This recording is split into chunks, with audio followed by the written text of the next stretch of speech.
Depois de colocada a saída de rede de esgoto, estava na hora de terminar a fundação. Pedrão, mas você esqueceu de falar que antes de terminar a fundação, precisa preparar os conduítes para passar os fios de energia e telefone. Bem lembrado, Leila. Bem lembrado. Antes de terminar a fundação, além da saída do esgoto, tem que preparar os conduítes para as entradas de energia elétrica e de telefone, que vão atravessar o baldrame.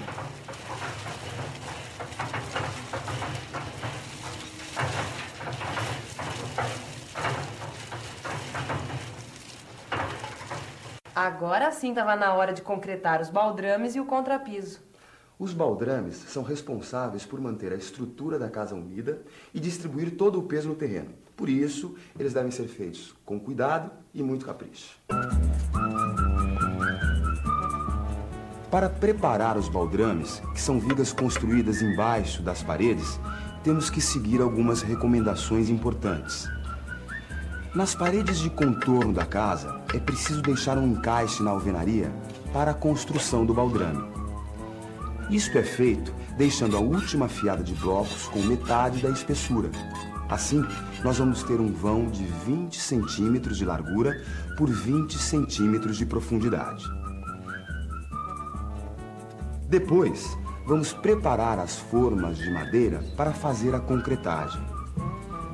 Para o contorno da casa, vamos fechar a forma com uma tábua de 30 centímetros, pois o encaixe do baldrame tem 20 centímetros de profundidade e ainda precisamos de mais 10 centímetros para fazer o contrapiso, que é a cobertura da fundação.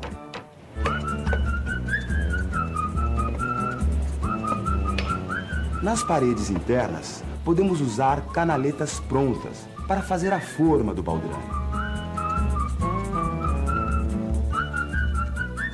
É muito importante nivelar bem as tábuas e as canaletas para o contrapiso não ficar torto.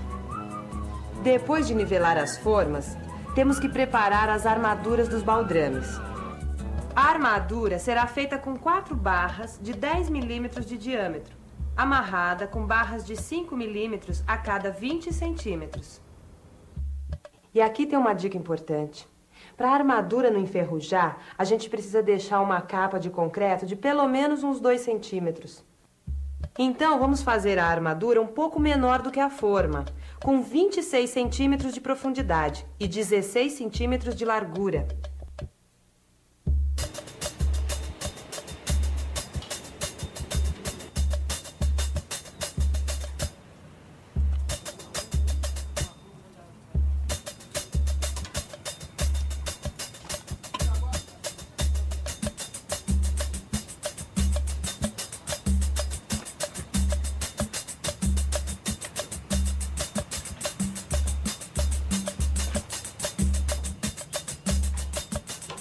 Para a armadura não encostar no fundo e na lateral da forma, tem que colocar uns suportes de plástico para ficar um espaço na forma e o concreto poder cobrir toda a armadura.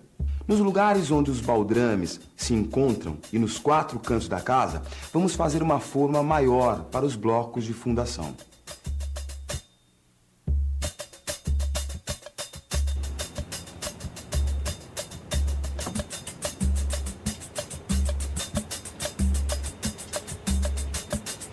Nesses blocos, precisamos deixar também as barras de armadura para os pilaretes que serão construídos depois.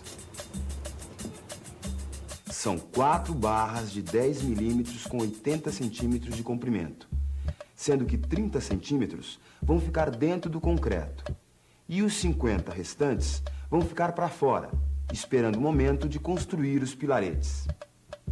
Com todas as formas e armaduras colocadas nos lugares, a gente já pode começar a concretar os baldrames e contrapiso. Antes, precisamos acertar os desníveis do terreno. E para isso, temos que encher as valas que foram abertas e o terreno no centro da casa. Se o nível do piso ficou baixo, será necessário trazer terra de fora para cobrir este vazio. Para saber o volume de terra, é só multiplicar a área da casa pela altura que falta preencher. Cada caminhão de terra transporta entre 4 e 5 metros cúbicos. Mas é bom comprar um pouco a mais, porque você vai ter que compactar essa terra com brita número 2. para garantir que o aterro fique bem firme e compacto. A terra tirada da cava foi o suficiente para nivelar o piso. Nós não precisamos comprar mais terra. Depois de todos os cuidados na preparação, tinha chegado a hora de concretar. Como o contrapiso tem que ter durabilidade, ser resistente e impermeável, precisamos usar um concreto forte com consumo mínimo de 7 sacos por metro cúbico e aditivo impermeabilizante. Quando a concretagem chegar no nível da forma dos baldrames, você deve acertar o piso.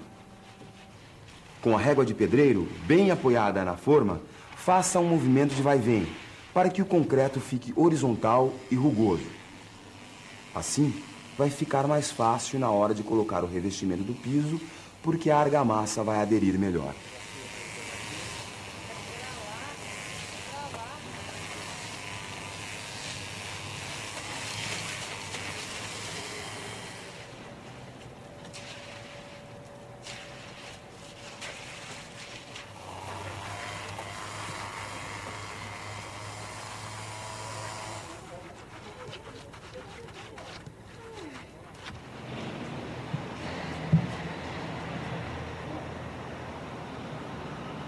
Depois de terminar a concretagem, é preciso proteger o concreto contra o sol, impedindo que ele perca água por evaporação.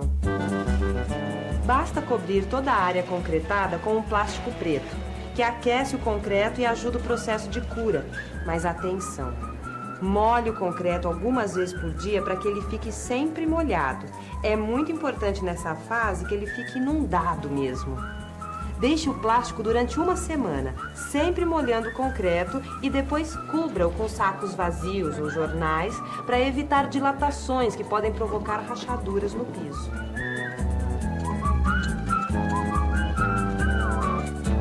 Ai, quando finalmente nós tiramos os jornais de cima do contrapiso, gente, parecia um sonho. Lá estava a base da nossa casa. Firme e forte, como se fossem assim as raízes de uma árvore que começava a crescer. Falando em jornal, Pedrão, o que você está dobrando aí? Só porque meu time goleou o seu? Que nada, imagina, ainda temos 2 jogos ainda. Gente, no próximo programa você vai ver como se faz alvenaria de elevação. Não perca, afinal a casa é sua. Desanima não, Pedrão. Ah, imagina. Muda de time, vamos lá. Isso aqui foi mas isso daí não, isso aqui, olha aqui. E aquele outro jogo que teve aqui, olha aqui. Olha aqui, vê se tem caminho. Não, você tá... Ah, que isso, não quero mais saber, chefe. Você medir os 4 cantos, pôr no prumo e levantar em casa. Primeira coisa que tem que fazer é o alicerce, né? Que a gente chama de fundação. Fazendo a fundação, depois começa a subir a parte de alvenaria, que são as paredes divisórias dentro de casa. A parede, você deve estar colocando os blocos, né? E a massa, sempre com um plumo, né? Para estar sempre rentinha, para não ter problema de estar caindo depois dessa parede, né? Às vezes acontece, você está fazendo uma parede, ela fica torta, fica fora de prumo, tem que desmanchar essa parede para estar fazendo ela novamente. Para não ter perigo depois de estar caindo em cima de alguém, causando acidentes, né? Da minha importância é o seguinte, é muita emoção, porque o cara que nunca teve uma casa na vida, e ele chegar a ter uma casinha, eu acho que deve ser uma emoção que... Acho que a emoção não tem quem pague, né? Eu não tenho nem palavra para dizer nem agradecer, né?